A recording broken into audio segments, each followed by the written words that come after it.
compatriotes, on va se permettre de commenter à chaud la décision de la Cour militaire sur la question de l'ancien président Joseph Kabila. Cette annonce frise l'absurde.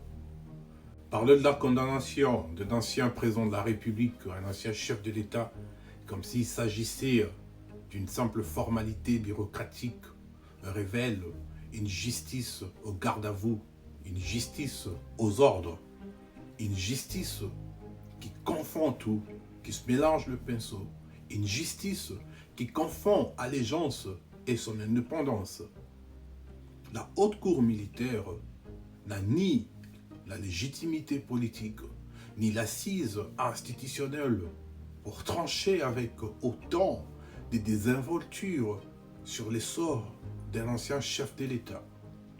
Une telle déclaration, d'ailleurs, il faudrait le dire, sonne plus comme une manœuvre politique, comme on l'a dénoncé depuis le départ de ces procès, plutôt que comme un acte de droit.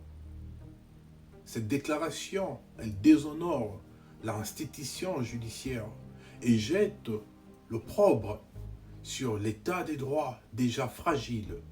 Le procès d'intention, l'instrumentalisation de la justice et la précipitation à brandir l'arrestation immédiate d'un ancien chef de l'État ne traduisent rien d'autre qu'une volonté manifeste de vouloir régler des comptes au sommet de l'État. La République n'a pas besoin d'une justice spectacle, encore moins d'une justice vengeresse.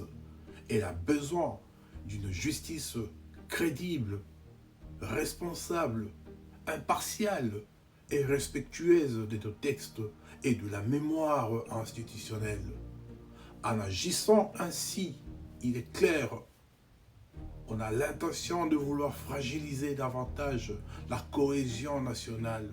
On attise le rancune de gauche à droite et on ouvre d'ailleurs la voie à l'illégalité.